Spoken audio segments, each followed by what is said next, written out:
জুলফিকার ইসলাম দেশ ও মানবতার কথা।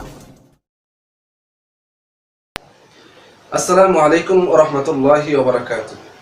আশা করি সবাই ভালো আছেন। হাজির হয়ে গেলাম নতুন একটি ভিডিও নিয়ে আপনাদের সামনে। আজকের যে বিষয়টা সেটা একটু অন্যরকম একটা বিষয় নিয়ে আপনাদের সামনে হাজির হয়েছি। সেটা হলো কেমন মেয়েকে বিবাহ করব। এই কথাটা শোনার পরে অনেকের কাছে হয়তো ব্যাপারটা হাস্যকর মনে হতে পারে, কিন্তু যারা এখনো বিবাহ করেনি তাদের কাছে কিন্তু ব্যাপারটা খুব গুরুত্বপূর্ণ এবং খুব চিন্তার বিষয়। আমরা সমাজের মধ্যে দেখি মানুষ বিবাহ করার সময় যে সমস্ত জিনিস লক্ষ্য করে সেটি হলো সৌন্দর্য দেখে বিবাহ করে, সুন্দরী মেয়ে, অথবা যে মেয়ের একটু টাকা পয়সা আছে এরকম মেয়েদেরকে, অথবা যাদের বংশধর খুব উচ্চ বংশ, এগুলা দেখি মানুষ সাধারণত বিবাহ করে।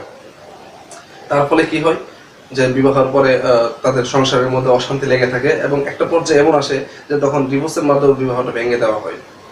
তাহলে এই সমস্ত বিষয় দুনিয়াবি যে জিনিসগুলো আছে এগুলো দেখে যদি কেউ বিবাহ করে তাহলে ওই বিবাহের পরে ওই বৈবাহিক জীবনের মধ্যে কখনো শান্তি আসতে পারে না।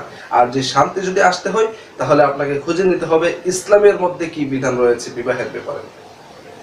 ইসলামের থেকে একটা মেয়েকে নির্বাচন করার ক্ষেত্রে, পাত্রী নির্বাচন করার ক্ষেত্রে আপনার 5টা দিক লক্ষ্য রাখতে হবে। সেই 5টা দিক লক্ষ্য যদি রেখে আপনি মেয়েটিকে নির্বাচিত করেন এবং সেই মেয়েকে বিবাহ করে বাড়িতে আনেন তাহলে অবশ্যই আপনার বৈবাহিক জীবনের মধ্যে শান্তি নেমে আসবে।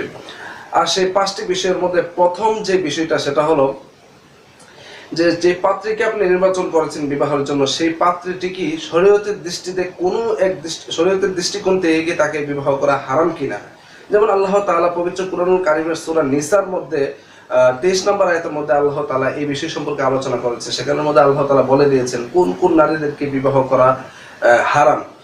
যেমন রয়েছে নিজের মা, নিজের বোন, নিজের দাদি, এই সমস্ত মানে এরকম এখানে 14 জন নারীর কথা বলা হয়েছে। আপনারা সেটা দেখে নেবেন, অনেক বড় এই জন্য আমি সেটা এখানে উল্লেখ করতে চাচ্ছিলাম, আপনারা নিজেরাই দেখে নেবেন। তাছাড়া আরো কিছু নারী আছে যাদেরকে সাময়িকভাবে হারাম করা হয়েছে। যেমন আল্লাহ তাআলা সূরা বাকারার মধ্যে বলেছেন, সেখানে বলেছেন যে অমুসলিম নারীদেরকে তোমরা বিবাহ করো না যতক্ষণ না সে ইসলাম গ্রহণ করে। তাছাড়া আরেকটা আছে যেটা হলো যে নিজের স্ত্রীর বোনকে বিবাহ করো না স্ত্রী মারা যাওয়ার আগ পর্যন্ত। এই যে কিছু সাময়িক আছে যেগুলা নির্বাচন করার ক্ষেত্রে অবশ্যই আপনাকে এই জিনিসগুলো একটু লক্ষ্য রেখে পাত্রী নির্বাচন করতে হবে। 2 নম্বর যে বিষয়টা আছে সেটা হলো যে মেয়েটি ধার্মিক কিনা সেটার দিকে লক্ষ্য রাখতে হবে। যেমন বলেছেন বুখারী শরীফের মধ্যে একটা হাদিস আছে, যে হাদিসের মধ্যে আল্লাহ রাসূল সাহাবায়ে কেরামকে বলছেন যে বর্তমান সাহাবায়ে কেরামদেরকে বলছেন যে দুনিয়াতে সাধারণত 4টি জিনিস লক্ষ্য করে মানুষ পাত্রী নির্বাচন করে। তার মধ্যে 1 নম্বরে যে বিষয়টা সেটা হলো যে পাত্রীর সম্পদ আছে কিনা, টাকা পয়সা আছে কিনা সেটা দেখে মানুষ সাধারণত পাত্রী নির্বাচন করে। 2 নম্বরে যে বিষয়টা আছে সেটা হলো যে পাত্রীর বংশধর ভালো কিনা, তার উচ্চ বংশের কোনো মেয়ে কিনা, এটা দেখে পাত্রী নির্বাচন করা হয়। 3 নম্বরে যে বিষয়টা সেটা হলো যে পাত্রী সুন্দরী কিনা, সেই সৌন্দর্যের দিকে লক্ষ্য রেখেও পাত্রী নির্বাচন করা হয়। আর 4 নম্বরে যে বিষয়টা সেটা হলো যে পাত্রীটি ধার্মিক কিনা সেটার দিকে লক্ষ্য রাখা হয়। আল্লাহ রাসূল সাল্লাল্লাহু আলাইহি ওয়াসাল্লাম বলেছেন যে তোমরা এই 4 নম্বরটাকে বেশি গুরুত্ব দিবা। সেটা হলো যে পাত্রীটি ধার্মিক কিনা, তার ভিতরে আল্লাহর ভয় আছে কিনা, সে পাত্রীটি কতটুকু ইসলামের উপর চলে, এটার দিকে লক্ষ্য রেখে তোমরা বিবাহ করবে। যদি তোমরা এমনটা না করো তাহলে তোমাদের হস্ত দিয়ে ধ্বংস হবে। সেই ব্যাপারে একটা উক্তি রয়েছে, সেটা হলো মুসলিম গণিতবিদ বৈজ্ঞানিক আল খুয়াইমিরের একটা উক্তি রয়েছে। সেই উক্তিটা আমার কাছে খুব ভালো লেগেছে। সেটা হলো তিনি বলেছেন যে তোমরা যদি কোনো একটা ধার্মিক মেয়েকে নির্বাচন করো তখন আমি তার মান দিব 1, আর সেই মেয়েটি যদি সুন্দরী হয় তখন তাকে তার মান আরো 0 বাড়িয়ে দিব, তখন তার মান হবে 10। আর যদি সেই মেয়েটি সম্পদশালিনী হয় তখন তাকে আরেকটি 0 দিব, তখন তার মান হবে 100। আর সেই মেয়েটি যদি বংশ সুন্দর হয়, উচ্চ বংশের হয়, তখন তাকে আরেকটি 0 বাড়িয়ে দিব সাথে, তখন তার মান হবে 1000। এই 4টা গুণের মধ্যে তুমি যদি ধার্মিক গুণটাকে বাদ দিয়ে বাকি 3টাকে গ্রহণ করো তখন তার ধার্মিকের জন্য যে 1 মান দিয়েছিলাম সেটাকে আমি উঠিয়ে নিলাম, তখন তার মান হবে 000। অর্থাৎ এই উক্তিটিতে তিনি এই কথাটা বোঝাতে চাচ্ছেন যে যে মেয়ের মধ্যে ধার্মিকতা না থাকে, ধার্মিকতা ছাড়া অন্য যদি 3টা গুণ থাকে তাহলে সেই মেয়ের কোনো মানই, তার কোনো সম্মানই থাকে না, কোনো কিছুই নেই। আর তুমি যদি শুধু ধার্মিকতা পাও আর বাকি গুণা নাও পাও তাহলে সেই মেয়েকে তুমি বিবাহ করে নাও। তারপরে 3 নম্বর যে দিকটা লক্ষ্য রাখতে হয় সেই দিকটা হলো যে পাত্রী সুশিক্ষিত কিনা।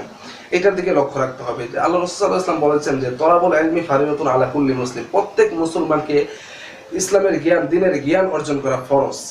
আপনার এটার দিকে লক্ষ্য রাখতে হবে। কারণ অনেক সময় দেখা যায় যে আমরা দুনিয়াবি যে শিক্ষায় শিক্ষিত হয় মানুষের, অনেক উচ্চ শিক্ষিত, কিন্তু তার দ্বারা এমন কিছু কাজ হয় যে কাজগুলা কোনো মূর্খের কাছ থেকেও আমরা দেখতে পাই না সচরাচর। তাহলে ওই মানুষটার মধ্যে যদি এই কাজটা কেন হয়, যে ওই মানুষটার মধ্যে ইসলামের জ্ঞান না থাকার কারণে। একটা মানুষের মধ্যে যখন ইসলামের জ্ঞান এবং নৈতিকতার জ্ঞান থাকবে, ওইটার মাধ্যমেই সে মেয়েটার চরিত্র এবং তার ব্যবহার সুন্দরভাবে গড়ে উঠবে। আমরা এদিকে লক্ষ্য রাখতে হবে। 4 নম্বরে যে বিষয়টা লক্ষ্য রাখতে হবে সেই বিষয়টা হলো যে পাত্রী কুমারী কিনা, সেটার দিকে লক্ষ্য রাখতে হবে। কারণ আল্লাহ রাসূল সাল্লাল্লাহু আলাইহি ওয়াসাল্লাম বলেছেন যে তোমরা কুমারী মেয়েদেরকে বিবাহ করো, কেননা তারা সুমিষ্টভাষী হয় এবং তারা অধিক সন্তান প্রসবকারিণী হয় এবং তারা অল্পে তুষ্টি হয়। আপনার এদিকে লক্ষ্য রাখলে আপনার নিজেরই ফায়দা হবে। আর 5 নম্বরে যে বিষয়টার কথা বলা হয়েছে সেটা হলো যে মেয়েটা অধিক সন্তান প্রসবকারিণী হয় কিনা, সেটার দিকে লক্ষ্য রাখতে হবে। কারণ আল্লাহ রাসূল সাল্লাল্লাহু আলাইহি ওয়াসাল্লাম বলেছেন যে তোমরা অধিক সন্তান যে সমস্ত মেয়েরা প্রসব করে তাদেরকে বিবাহ করো। আর সেটা কিভাবে আপনারা বের করবেন, এটা বের করার জন্য একটা সুন্দর পদ্ধতি হলো যে আপনার সেই মেয়েটার মা অথবা তার বোন অথবা তার খালা, তাদের মধ্যে কিরকম সন্তান আছে এটার দিকে যদি লক্ষ্য রাখেন তাহলে বুঝবেন।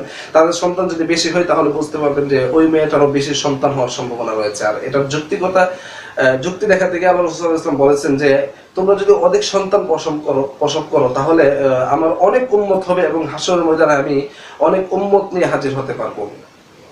এই 5টা দিক লক্ষ্য রেখে যদি আপনি পাত্রী নির্বাচন করেন তাহলে আপনার বৈবাহিক জীবন সুন্দর হবে এবং আপনার পরিবারের মধ্যে আল্লাহ তাআলার রহমত বরকত নেমে আসবে এবং কখনোই এই বিবাহটা ডিভোর্স পর্যন্ত পৌঁছাবে না। এবং এই বিবাহের মাধ্যমে যে সন্তান আসবে দুনিয়াতে, সেই সন্তানের চরিত্র সুন্দর হবে এবং সেই সন্তানও আল্লাহওয়ালা হবে আশা করি। কারণ গাছ যদি ভালো হয় তাহলে সেই গাছের ফল অবশ্যই ভালো হবে। কারণ তেঁতুল গাছ থেকে তো কখনো আম আশা করতে পারবেন না।